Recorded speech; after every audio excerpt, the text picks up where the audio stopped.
Hi there. Welcome to the second part of the lay the draw at half time strategy that we're setting up. Just to recap what we did in part one, we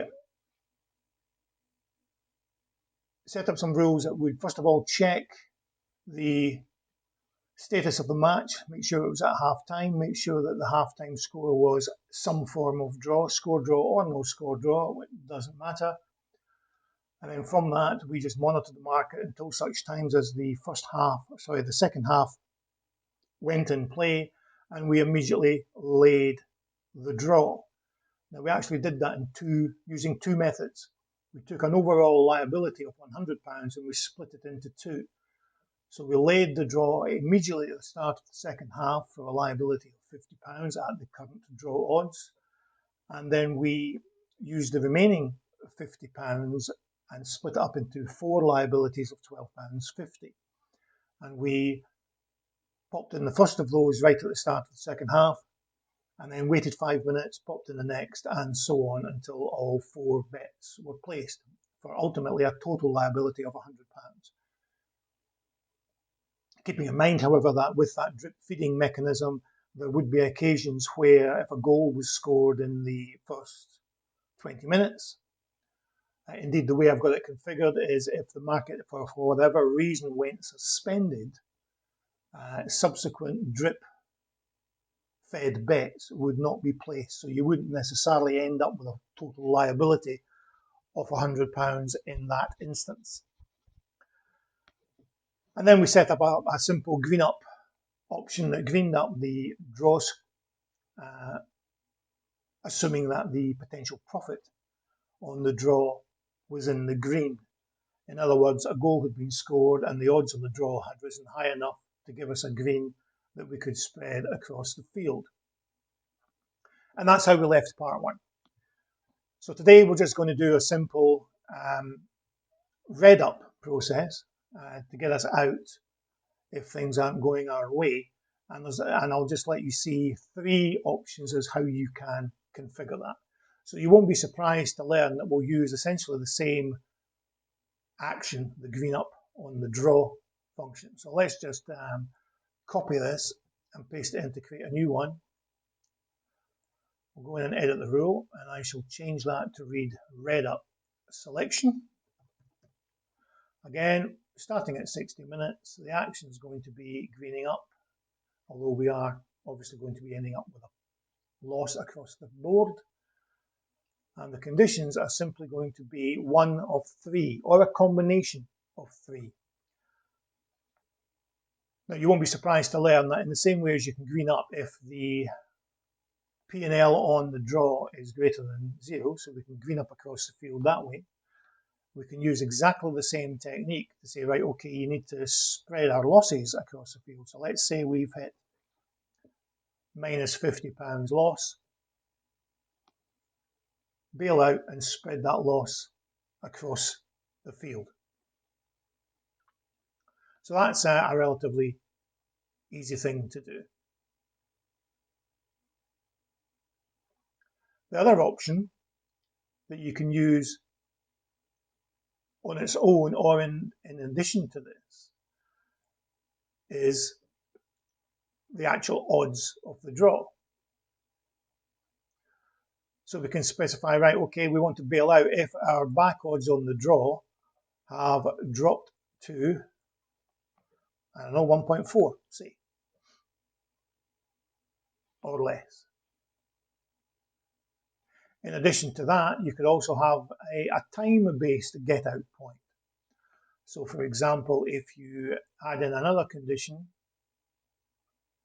and choose, where are we, second half time, set that to 80 minutes into the match, so that will be 35 minutes after the start of the second half.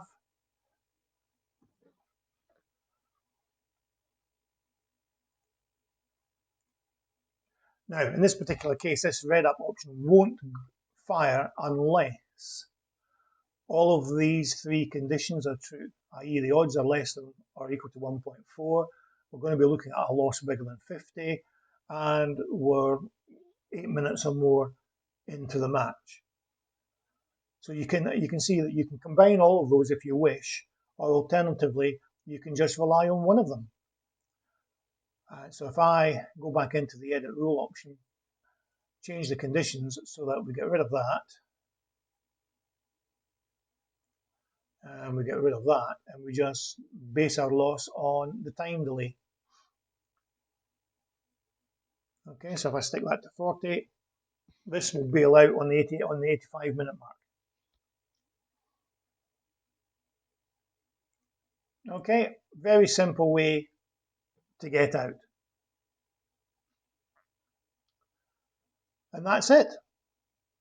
So you see that's a very simple, straightforward lay the draw mechanism. There are some things in there that you may want to be aware of. And this actually leads me on to a rant.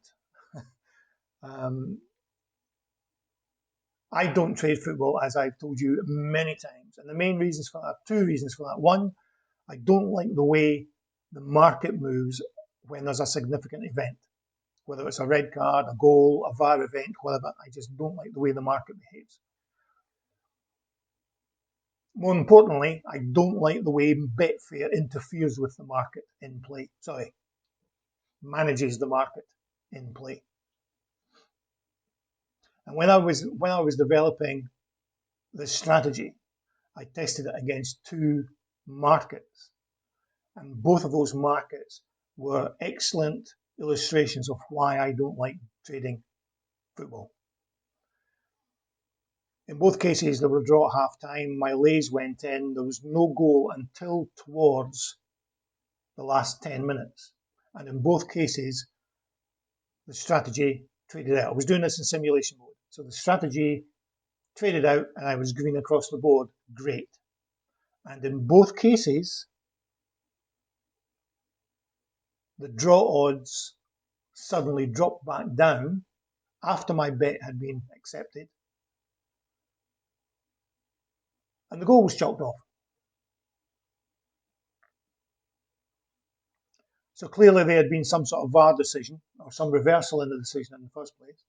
Or there was a triggy-happy employee at Betfair who unsuspended the market too soon, which saw the odds go up, which saw the green up option kick in and trade me out.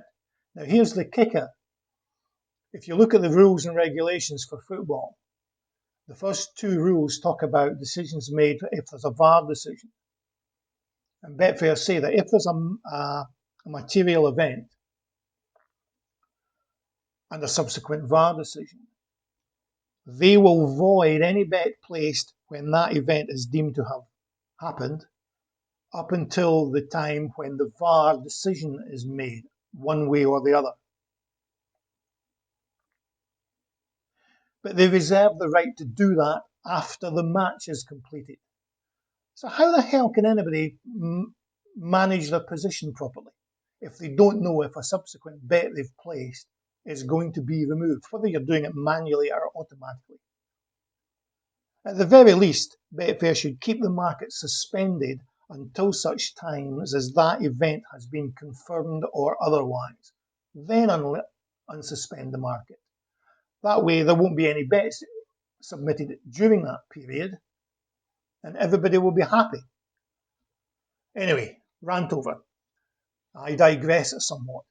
So anyway, that's the basis of this this strategy. There's some tinkering that you might want to do with it in terms of monitoring what the score is if in the event if it's a score draw and not, and various other options. But I hope that gives you an idea or some ideas as to how you set up your own strategy. Okay, thanks for watching. Cheers.